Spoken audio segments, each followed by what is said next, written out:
ਵਾਹਿਗੁਰੂ ਜੀ ਕਾ ਖਾਲਸਾ ਵਾਹਿਗੁਰੂ ਜੀ ਕੀ ਫਤਿਹ। मैं पवनदीप कौर आप सारे व्यूअर्स का प्रोग्राम सिख वुमेन रेवोल्यूशन ਵਿੱਚ स्वागत करती हाँ। किसी कवि ने बड़ी खूबसूरत सतरां लिखियां ਹਨ। ਸਾਡੇ खून ਦੀ ਧਾਕ है जग उत्ते, खून ਜ਼ਾਲਮਾਂ ਦਾ दिल तोड़ ਦਿੰਦਾ, खून जुल्म ਦੀ छुरी ਨੂੰ जंग ला के ਮੂੰਹ तेज तलवार ਦਾ मोड़ ਦਿੰਦਾ। ਐਡੀ है बरगत ਸਾਡੇ खून अंदर, ਅਸੀਂ खून हो खून विच रस जांदे, पहला खून हो उजड़ बर्बाद हुंदे, इसे खून सदके फिर वस जांदे। ਇਹ ਸਤਰਾਂ ਸ਼ਹੀਦਾਂ ਨੂੰ ਸਮਰਪਿਤ ਹਨ। ਸਿੱਖ ਧਰਮ ਦੀ ਨੀਂਹ ਹੀ ਸ਼ਹਾਦਤ ਉੱਤੇ ਰੱਖੀ ਗਈ ਹੈ। ਸ਼ਹਾਦਤ ਜਾਂ ਸ਼ਹੀਦ ਦੇ ਅਰਥਾਂ ਨੂੰ ਅਸੀਂ ਬਹੁਤ ਸੀਮਿਤ ਕਰ ਦਿੱਤਾ ਹੈ। ਸ਼ਹੀਦ ਅਰਬੀ ਦਾ ਸ਼ਬਦ ਹੈ। ਜੇਕਰ ਅਮੂਮਨ ਇਸ ਦੇ ਅਰਥਾਂ ਦੀ ਗੱਲ ਕਰਨੀ ਹੋਵੇ ਤਾਂ ਅਸੀਂ ਸ਼ਹੀਦ ਉਸ ਨੂੰ ਸਮਝਦੇ ਹਾਂ ਜੋ ਆਪਣੇ ਅਕੀਦੇ ਦੀ ਪਕਾਈ ਦੀ ਗਵਾਹੀ ਦਿੰਦਾ ਹੈ। ਜੇਕਰ ਇਸ ਦੇ ਵਾਸਟ ਜਾਂ ਡੂੰਘੇ ਕਨਸੈਪਟ ਨੂੰ ਵੇਖਣਾ ਹੋਵੇ, ਇਸ ਦੇ ਅਰਥ ਡੂੰਘਾਈ ਵਿੱਚ ਕਰਨੇ ਹੋਵਣ ਤਾਂ ਜ਼ਰੂਰੀ ਨਹੀਂ ਕਿ ਸ਼ਹੀਦ ਉਹ ਹੈ ਜੋ ਧਰਮ ਜਾਂ ਕੌਮ ਲਈ ਆਪਣੀ ਦੇਹ ਨੂੰ ਕੁਰਬਾਨ ਕਰਦਾ ਹੈ, ਬਲਕਿ ਸ਼ਹੀਦ ਉਹ ਹੈ ਜੋ ਆਪਣੇ ਅਕੀਦੇ ਤੇ ਜਾਨ ਵਾਰਨ ਲਈ ਹਮੇਸ਼ਾ ਤਿਆਰ ਰਹੇ। ਉਹ ਵੀ ਸ਼ਹੀਦ ਹੈ ਜੋ ਆਪਣੇ ਅਕੀਦੇ ਦੀ ਪੂਰਤੀ ਲਈ ਸਵਾਸ ਕੰਮ ਕਰੀ ਜਾ ਰਿਹਾ ਹੈ। ਭਾਵ ਜੇਕਰ ਅਸੀਂ ਸੰਸਾਰ ਅੰਦਰ ਆਪਣੀ ਕੌਮ ਦੀ ਚੜ੍ਹਦੀ ਕਲਾ ਲਈ ਹਮੇਸ਼ਾ ਤਤਪਰ ਹਾਂ ਤਾਂ ਅਸੀਂ ਵੀ ਸ਼ਹੀਦ ਕਹਿਲਾਵਾਂਗੇ। ਅੱਜ ਦੇ ਐਪੀਸੋਡ ਵਿੱਚ ਉਸ ਸ਼ਹੀਦ ਬੱਚੀ ਦੇ ਬਾਰੇ ਜਾਣਾਂਗੇ ਜਿਸ ਦੀ ਉਮਰ 9.5 ਸਾਲ ਦੀ ਸੀ ਔਰ 9.5 ਸਾਲ ਦੀ ਬਾਲ ਅਵਸਥਾ ਦੇ ਵਿੱਚ ਜਿਸ ਨੂੰ ਆਪਣੇ ਪਿਤਾ ਦੇ ਦੇਸ਼ ਪਿਆਰ ਬਦਲੇ ਅੰਗਰੇਜ਼ ਸਰਕਾਰ ਦੀਆਂ ਗੋਲੀਆਂ ਦਾ ਸ਼ਿਕਾਰ ਹੋ ਕੇ ਸ਼ਹੀਦ ਹੋਣਾ ਪਿਆ। ਇਸ ਬੱਚੀ ਦਾ ਨਾਂ ਸੀ ਹਰਪਾਲ ਕੌਰ। ਹਰਪਾਲ ਕੌਰ ਦੇ ਜੀਵਨ ਬਾਰੇ ਜਾਣਨ ਤੋਂ ਪਹਿਲਾਂ ਮੈਂ ਆਪ ਜੀ ਨਾਲ ਕੁਝ ਜ਼ਰੂਰੀ ਗੱਲਾਂ ਕਰਨਾ ਚਾਹਾਂਗੀ ਜਿਨ੍ਹਾਂ ਨੇ ਨਿੱਜੀ ਤੌਰ ਤੇ ਮੈਨੂੰ ਕਾਫੀ ਝੰਜੋਲਿਆ ਕਿ ਅਸੀਂ ਕਿੰਨੇ ਮੰਦਭਾਗੇ ਹਾਂ ਕਿ ਜੀਵਨ ਦੇ ਕਈ ਸਾਲ ਗੁਜ਼ਾਰ ਦਿੱਤੇ ਪਰ ਆਪਣੇ ਵਿਰਸੇ ਨੂੰ ਜਾਣ ਹੀ ਨਹੀਂ ਸਕੇ। ਜੀਵਨ ਦੇ ਬੇਸ਼ਕੀਮਤੀ ਪਲ ਅਸੀਂ ਐਵੇਂ ਹੀ ਗੁਜ਼ਾਰ ਰਹੇ ਹਾਂ। ਆਪਣੇ ਬੇਸ਼ਕੀਮਤੀ ਖਜ਼ਾਨੇ ਨੂੰ ਜੋ ਸਿੱਖ ਇਤਿਹਾਸ ਜਾਂ ਸਾਡੀ ਗੁਰਮਤ ਜਾਂ ਗੁਰਬਾਣੀ ਹੈ ਇਸ ਨੂੰ ਆਪਣੇ ਬੱਚਿਆਂ ਤੱਕ ਪਹੁੰਚਾ ਹੀ ਨਹੀਂ ਸਕੇ। ਆਪਣੇ ਤੇ ਕੌਮ ਦੇ ਮਹਾਨ ਯੋਧਿਆਂ ਨੂੰ, ਆਪਣੇ ਜੁਝਾਰੂ ਸ਼ਹੀਦਾਂ ਨੂੰ ਯਾਦ ਹੀ ਨਹੀਂ ਕਰ ਸਕੇ।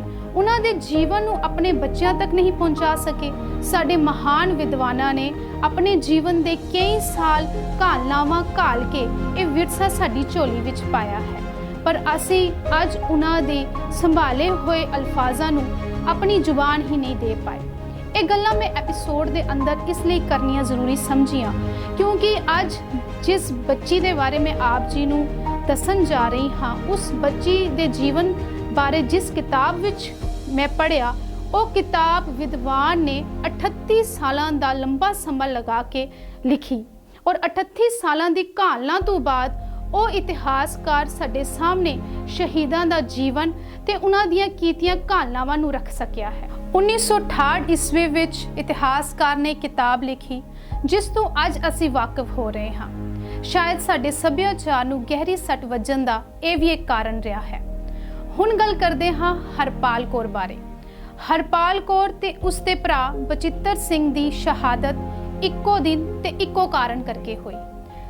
ਹਰਪਾਲ ਕੌਰ ਦੀ ਉਮਰ 9.5 ਸਾਲ ਦੀ ਸੀ ਤੇ ਬਚਿੱਤਰ ਸਿੰਘ ਦੀ ਉਮਰ 1.25 ਸਾਲ ਦੀ। ਇਹਨਾਂ ਦੋਨਾਂ ਨੂੰ ਆਪਣੇ ਪਿਤਾ ਦੇ ਦੇਸ਼ ਪਿਆਰ ਦੇ ਬਦਲੇ ਸ਼ਹੀਦ ਹੋਣਾ ਪਿਆ। ਡਾਕਟਰ ਗੰਗਾ ਸਿੰਘ ਅੰਗਰੇਜ਼ ਸਰਕਾਰ ਦੇ ਮੁਲਾਜ਼ਮ ਸਨ ਜੋ ਚਿਰਾਟ ਪਿਸ਼ਾਵਰ ਮਿਲਟਰੀ ਡੇਅਰੀ ਫਾਰਮ ਵਿੱਚ ਕੰਮ ਕਰਿਆ ਕਰਦੇ ਸਨ। ਬੇਸ਼ੱਕ ਉਹ ਅੰਗਰੇਜ਼ ਸਰਕਾਰ ਦੇ ਮੁਲਾਜ਼ਮ ਸਨ ਪਰ ਅਣਖੀਲੇ ਸੁਭਾਅ ਕਰਕੇ ਉਹ ਅੰਗਰੇਜ਼ ਸਰਕਾਰ ਦੀ ਨਾਜਾਇਜ਼ ਖੁਸ਼ਾਮਦ ਨਹੀਂ ਕਰਦੇ ਸਨ। ਡਾਕਟਰ ਗੰਗਾ ਸਿੰਘ ਨੇ ਇੱਕ ਵਾਰ ਲੈਫਟੀਨੈਂਟ ਬਰਨ ਨੂੰ ਉਸ ਦੀ ਇੱਛਾ ਮੁਤਾਬਿਕ ਸਲਾਮ ਨਹੀਂ ਕੀਤਾ। ਲੈਫਟੀਨੈਂਟ ਬਰਨ ਨੇ ਚਿਰਾਟ ਦੇ ਸਟੇਸ਼ਨ ਕਮਾਂਡਰ ਵੇਲਸ ਪਾਸ ਡਾਕਟਰ ਗੰਗਾ ਸਿੰਘ ਦੀ ਸ਼ਿਕਾਇਤ ਕੀਤੀ ਔਰ ਧਮਕੀਆਂ ਵੀ ਉਹਨਾਂ ਨੂੰ ਦਿਲਾਈਆਂ। ਡਾਕਟਰ ਗੰਗਾ ਸਿੰਘ ਨੇ ਉੱਪਰ ਦੀ ਹਾਈ ਕਮਾਂਡ ਨੂੰ ਇਹਨਾਂ ਆਕੜ ਖਾਨ ਗੋਰਿਆਂ ਦੀ ਸ਼ਿਕਾਇਤ ਕਰਕੇ ਉਹਨਾਂ ਦਾ ਡੇਅਰੀ ਫਾਰਮ ਵਿੱਚ ਆਣਾ ਬੰਦ ਕਰਵਾ ਦਿੱਤਾ ਜਿਸ ਦੇ ਨਾਲ ਗੰਗਾ ਸਿੰਘ ਦਾ ਵੈਰ ਲੈਫਟੀਨੈਂਟ ਬਰਨ ਤੇ ਹੋਰ ਗੋਰਿਆਂ ਨਾਲ ਪੈ ਗਿਆ। ਇਹ ਸਮਾਂ 1930 ਦਾ ਸੀ।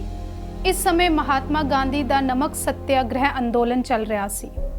ਅੰਦੋਲਨ ਦੌਰਾਨ 23 ਅਪ੍ਰੈਲ 1930 ਨੂੰ ਪਿਸ਼ਾਵਰ ਵਿੱਚ ਅੰਧਾਧੁੰਦ ਗੋਲੀਆਂ ਚਲੀਆਂ।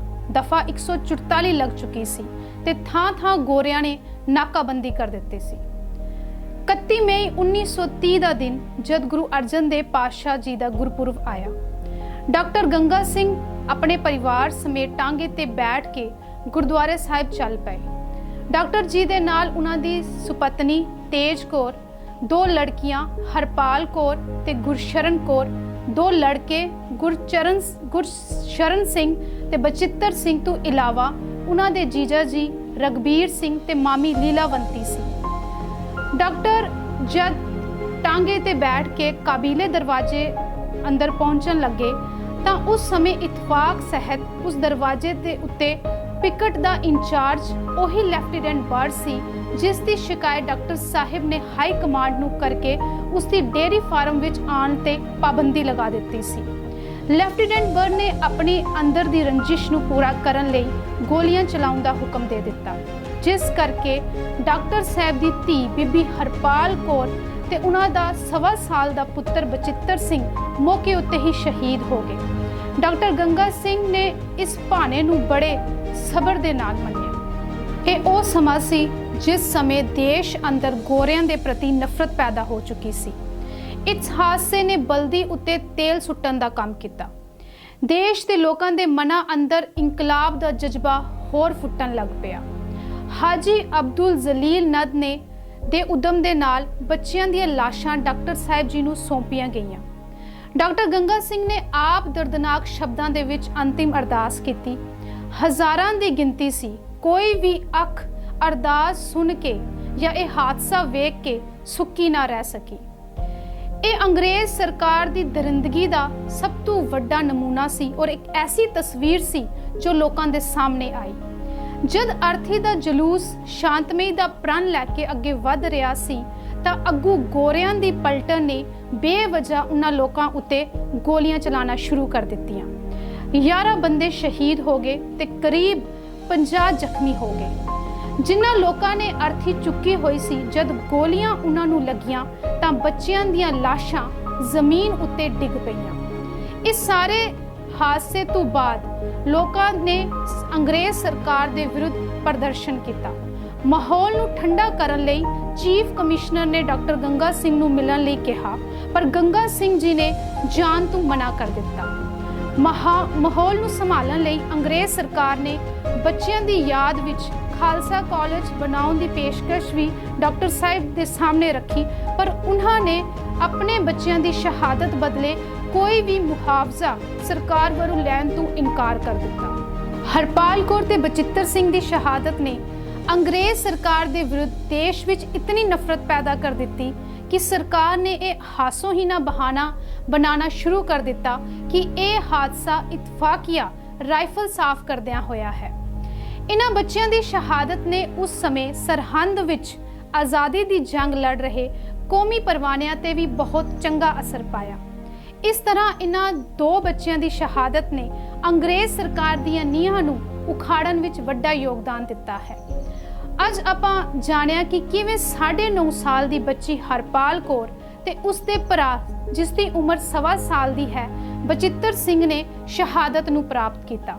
ਜਿਵੇਂ ਪਹਿਲੇ ਵੀ ਸਟਾਰਟਿੰਗ ਵਿੱਚ ਇਸ ਗੱਲ ਨੂੰ ਕਹਿ ਚੁੱਕੀ ਹਾਂ ਕਿ ਸ਼ਹੀਦ ਸਿਰਫ ਉਹ ਨਹੀਂ ਜੋ ਆਪਣੀ ਦੇਹ ਨੂੰ ਕੌਮ ਤੇ ਧਰਮ ਲਈ ਕੁਰਬਾਨ ਕਰ ਦੇ, ਬਲਕਿ ਸ਼ਹੀਦ ਉਹ ਵੀ ਹੈ ਜੋ ਹਮੇਸ਼ਾ ਆਪਣੀ ਕੌਮ ਦੀ ਚੜ੍ਹਦੀ ਕਲਾ ਲਈ ਤਤਪਰ ਰਹੇ।